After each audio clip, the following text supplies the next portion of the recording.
Good morning, स्वागत है आप सभी का अपने यूट्यूब चैनल में। आज देखते हैं हम लोग कुछ प्रश्नों को जो गांधीवादी युग यानी कि 1917 से लेकर के 1947 के बीच के सभी क्वेश्चन हैं जो भारतीय राष्ट्रीय आंदोलन से संबंधित भी हैं। आइए पहला प्रश्न देखते हैं। पहला प्रश्न है कि महात्मा गांधी ने सत्याग्रह क्रियाविधि सबसे पहले कहाँ प्रयुक्त की थी? तो इसका सही जवाब है कि वो सबसे पहले अपना सत्याग्रह जो शुरू किया था वो चंपारण से शुरू किया था, बिहार में 1917 बिहार में शुरू किया था और 1917 में। नेक्स्ट सवाल है कि अंग्रेज पुलिस अफसर कैप्टन सैंडर्स द्वारा किसके द्वारा गोली से मारा गया था? तो इसका सही जवाब है कि भगत सिंह के द्वारा। और अगला सवाल है कि जय हिंद का नारा किसने दिया था? जय हिंद का नारा जो दिया था वो सुभाष चंद्र बोस ने दिया था। इसका सही जवाब है। और नेक्स्ट प्रश्न है कि निम्नलिखित में से किस वर्ष में मुस्लिम लीग ने एक पृथक राष्ट्र का संकल्प यानी कि पाकिस्तान का प्रस्ताव स्वीकार किया था? तो सही जवाब है 1940 में, यानी कि 1940 में सबसे पहले पाकिस्तान की मांग की गई थी।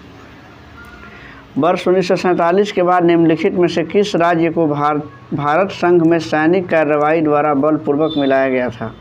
तो इसका सही जवाब है कि हैदराबाद को, क्योंकि ये एक देशी रियासत था और उसे बलपूर्वक सैनिक कार्रवाई के द्वारा भारतीय संघ में उसको मिलाया गया था। नेक्स्ट प्रश्न है किसने कहा था तुम मुझे खून दो मैं तुम्हें आज़ादी दूंगा? ये सुभाष चंद्र बोस का सबसे सुप्रसिद्ध नारा है, यानी कि। और नेक्स्ट प्रश्न है कि देश बंधु की उपाधि संबंधित है। देश बंधु की उपाधि किससे संबंधित है, किनको दिया गया था? तो इस प्रश्न का सही जवाब है चित्तरंजन दास, यानी कि CR दास कहा जाता है उनको। और अगला प्रश्न है कि कांग्रेस का 1929 का अधिवेशन जिसमें संपूर्ण स्वराज्य का लक्ष्य घोषित किया था, कहाँ पर हुआ था?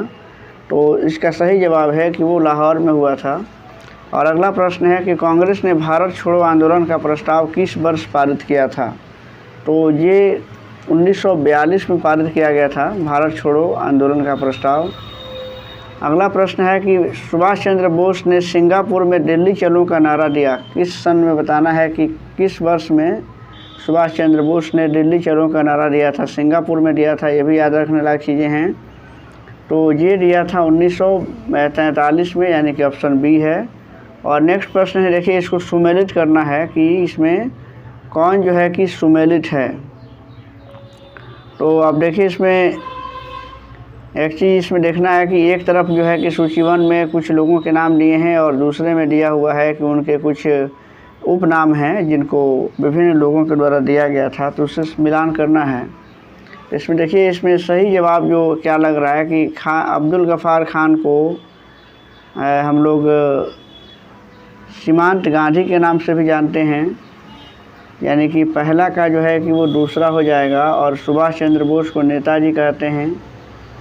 मोहनदास करमचंद गांधी को महात्मा गांधी के नाम से जाना जाता है और रविन्द्रनाथ टैगोर को गुरुदेव भी कहा जाता है। तो आप इस आधार पर देख सकते हैं कि ए जो है 2 से मिल रहा है, बी जो है 3 से मिल रहा है। इस आधार पे ऑप्शन बी इसका सही आंसर दिख रहा है। इस तरीके से इसका ऑप्शन बी सही है।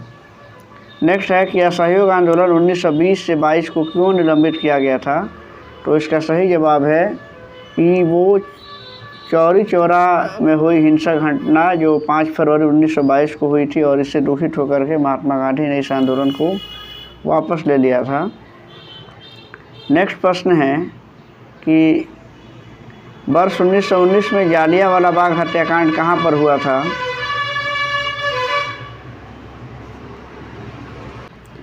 जालियांवाला बाग जो हुआ था वो हुआ था अमृतसर में, यानी कि इसका ऑप्शन ए सही है, अमृतसर। नमक सत्याग्रह किस ईस्वी में प्रारंभ हुआ था? नमक सत्याग्रह जो है कि 1930 में, यानी कि सविनय अवज्ञा आंदोलन।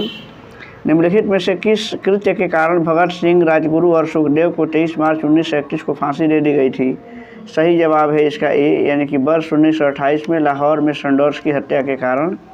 और अगला प्रश्न है कि निम्नलिखित में से किस अधिनियम के तहत बिना मुकदमा और दोष सिद्धि के ही विधि न्यायालय में किसी भी व्यक्ति को कैद करने का प्राधिकार सरकार को दिया गया था? तो इसका सही जवाब है कि वर्ष 1919 का जो रॉलेट एक्ट अधिनियम था, इसके तहत अंग्रेज़ों ने एक कानून लाया, यानी कि अधिनियम अंग्रेज़ों के द्वारा लाया गया था, जिससे काला कानून भी कहा जाता था। गांधी इरविन समझौता 5 मार्च 1931 किससे संबंधित है? गांधी इरविन समझौता जो है वो संबंधित है, वो सविनय अवज्ञा आंदोलन से संबंधित हैं।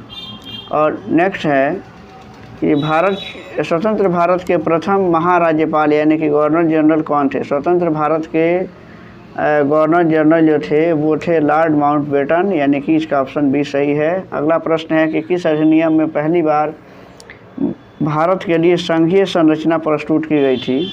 सही जवाब है इसका 1935 का शासन अधिनियम।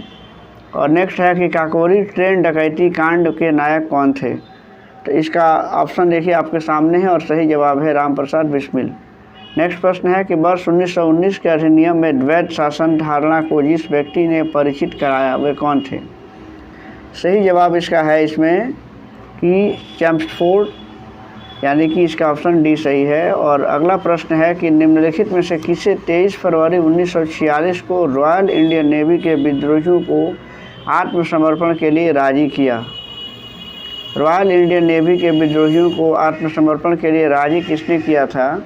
तो इसका सही जवाब है कि वल्लभ भाई पटेल और मोहम्मद अली जिन्ना ने। सही जवाब है ऑप्शन सी। और नेक्स्ट है कि 20 सितंबर 1932 को यरबदा जेल में महात्मा गांधी ने आमरण अनशन किसके विरोध में शुरू किया था? तो इसका सही जवाब है कि रामजे मैकडोनाल्ड ने जो सांप्रदायिक पंचायत जो लाए थे उसके विरोध में उन्होंने आमरण अनशन शुरू किया था यरबदा जेल में। और अगला प्रश्न है, देखिए नेक्स्ट प्रश्न है कि 1939 में पहली बार महात्मा गांधी ने देशी राज्य में नियंत्रित जनसंघर्ष चलाने की विशेष तकनीक को अपनाया था। उन्होंने अपने एक निकट सहयोगी को सत्याग्रह करने की इजाज़त दी थी। वह निकट सहयोगी कौन था? तो इसका सही जवाब है इसमें राजकोट के वल्लभ भाई पटेल थे, ऑप्शन सी। और निम्नलिखित आंदोलनों में किसमें महात्मा गांधी ने भूख हड़ताल को एक हथियार के रूप में पहली बार प्रयोग किया था? सही जवाब है इसमें 1918 का अहमदाबाद में जो मिल मजदूरों का जो हड़ताल हुआ था उसमें। और अगला प्रश्न है कि जालियांवाला बाग में गोली चलाने का आदेश किसने दिया था? तो इसका ऑप्शन है सी, यानी कि जनरल ओडायर। और नेक्स्ट प्रश्न है कि महात्मा गांधी को सर्वप्रथम राष्ट्रपिता किसने कहा था? तो राष्ट्रपिता महात्मा गांधी को कहा गया था सबसे पहले सुभाष चंद्र बोस के द्वारा, यानी कि ऑप्शन सी सही है।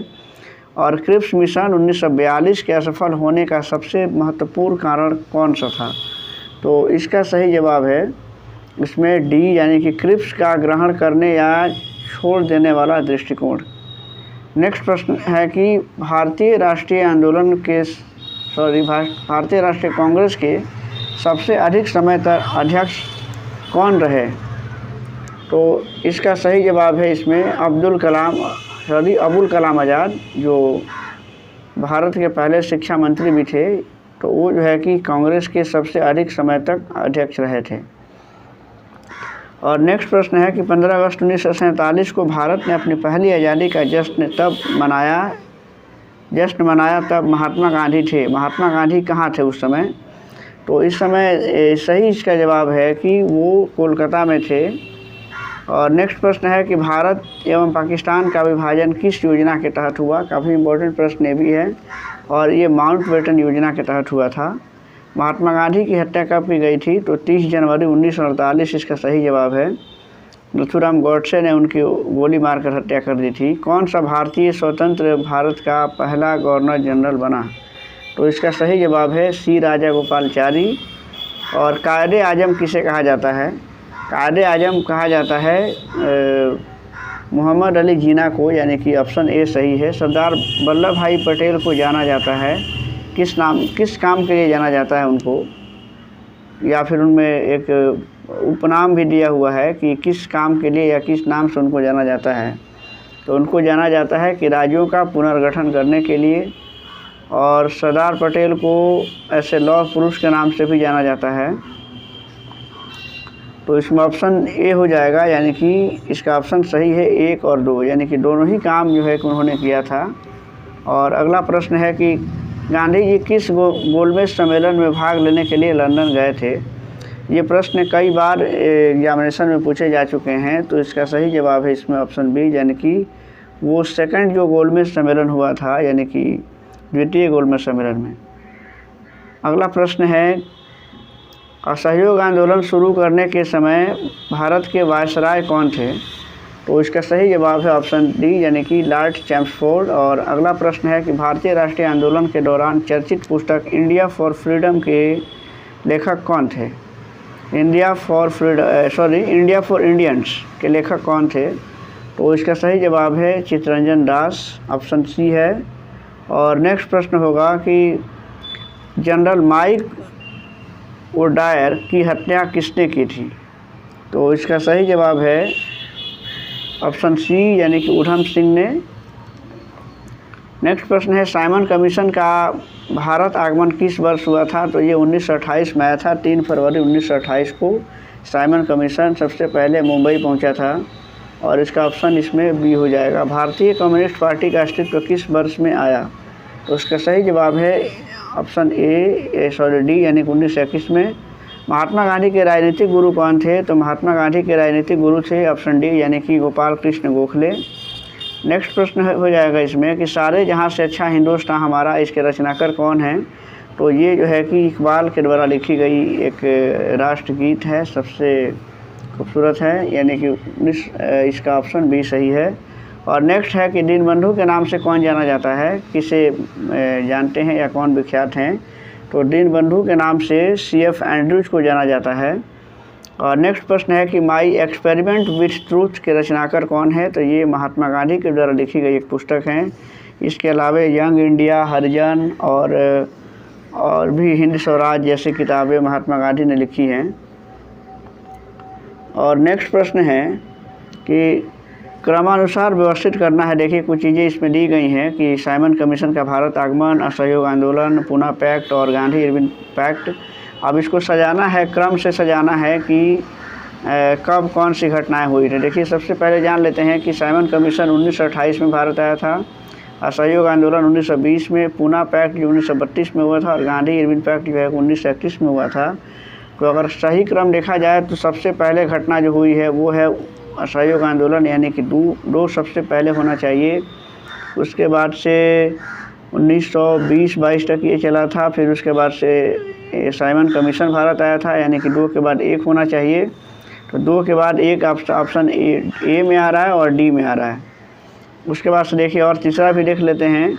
गांधी इरविन पैक्ट जो हुआ था 1931 में हुआ था, यानी कि तो ये 2 1 के बाद से 4 आना चाहिए और उसके बाद से 3 आना चाहिए। इस हिसाब से इसका सही जवाब है वो इसका डी होना चाहिए। इसका आंसर सही है डी, यानी कि सही जवाब है ऑप्शन डी। नेक्स्ट प्रश्न है कि दांडी यात्रा में गांधी जी को ने कितनी दूरी तय करके नमक कानून का विरोध किया था? ऑप्शन सही है इसमें सही ऑप्शन है इसका बी, यानी कि 385 किलोमीटर। और सही जवाब है इसका। अगला प्रश्न है कि गांधी जी ने किस कानून को काला कानून कहा था? तो इसका सही जवाब है इसने रॉलेट एक्ट को गांधी जी ने काला कानून बताया था। और चंपारण सत्याग्रह के दौरान महात्मा गांधी के साथ कौन शामिल थे? चंपारण सत्याग्रह जो बिहार में हुआ था और बिहार के किसानों की स्थिति काफ़ी दयनीय थी और राजकुमार शुक्ला के बुलाने पर महात्मा गांधी चंपारण आए थे। और उसमें ऑप्शन इसका सी हो जाएगा कि राजेंद्र प्रसाद, अनुग्रह नारायण सिंह ये महात्मा गांधी के साथ थे। नेक्स्ट प्रश्न है कि कौन आज़ाद हिंद फौज से संबंधित नहीं है? तो इसमें ऑप्शन देख लीजिए आपके सामने है और इसका सही जवाब है ऑप्शन डी, यानी कि RC दत्त जो है वो इससे संबंधित नहीं थे। और नेक्स्ट प्रश्न है कि स्वराज पार्टी की स्थापना किस वर्ष की गई थी? स्वराज पार्टी की स्थापना की गई थी इसमें 1923 में मोतीलाल नेहरू और चित्तरंजन दास के द्वारा। अगला प्रश्न है कि कांग्रेस का प्रथम विभाजन 1907 में सूरत अधिवेशन में हुआ था, इसमें दूसरा विभाजन कब हुआ था? देखिए इस सूरत अधिवेशन में कांग्रेस में विभाजन हो गया था और इसे सूरत फूट के नाम से भी जाना जाता है। ये प्रश्न भी पूछा जाता है।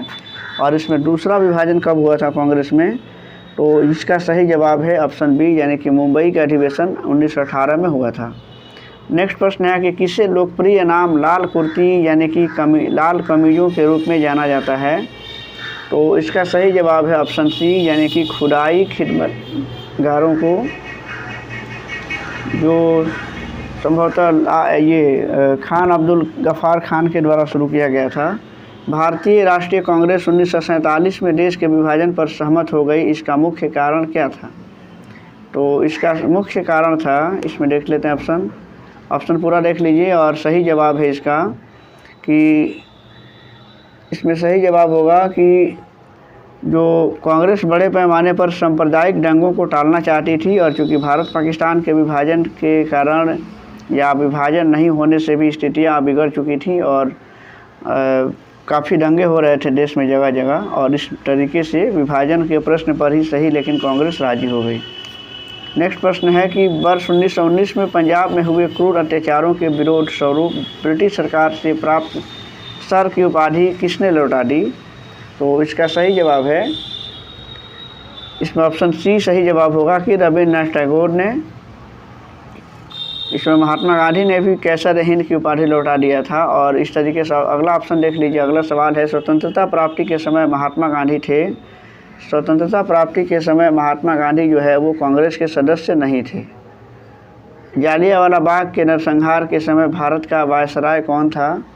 तो इसका सही जवाब है, इसमें ऑप्शन डी हो जाएगा, यानी कि लॉर्ड चैम्सफोर्ड। और कौन सी पुस्तक जवाहरलाल नेहरू के द्वारा लिखी गई थी? देखिए, ये माई एक्सपीरियंस विथ ट्रूथ ये महात्मा गांधी ने लिखी है। Discovery of India, a passage to India देखिए India wins freedom Abul Kalam Azad की है। तो इसमें अगर जवाहरलाल नेहरू के द्वारा कोई पुस्तक लिखी गई थी तो इसका सही जवाब है इसमें ऑप्शन डी, यानी कि डिस्कवरी ऑफ इंडिया, यानी कि ये पुस्तक जो है कि जवाहरलाल नेहरू ने लिखी थी। और नेहरू रिपोर्ट को अंतिम रूप से अगस्त 1928 में आयोजित सर्वदलीय सम्मेलन में स्वीकार किया गया था। इस सम्मेलन की अध्यक्षता किसने की थी? तो इसका सही जवाब है, इसमें ऑप्शन डी हो जाएगा, यानी कि डॉक्टर अंसारी ने। और नेक्स्ट प्रश्न है कि 1923 में चित्तरंजन दास एवं मोतीलाल नेहरू ने कहाँ स्वराज पार्टी की स्थापना की थी? तो इसका सही जवाब है, यानी कि इलाहाबाद में किया था। और अब इलाहाबाद को प्रयागराज के नाम से भी जानते हैं। अगला प्रश्न है कि ब्रिटिश सरकार ने पहली बार यह घोषणा की थी कि उनकी मंशा भारत में धीरे धीरे एक उत्तरदायी सरकार बनाने की है, किसके द्वारा? तो ये अगस्त जो घोषणा हुई थी 1917 में, इसके द्वारा अगस्त 1917 की घोषणा के द्वारा उन्होंने इस मंशा को जाहिर किया था। और नेक्स्ट प्रश्न है कि चौरी चौरा नामक प्रसिद्ध स्थल कहाँ है? तो चौरी चौरा ये जो प्रसिद्ध स्थल है ये, यानी कि इसका सही जवाब है इसमें कि 62, यानी कि ए इसका सही जवाब है, यानी कि गोरखपुर में ये स्थित है।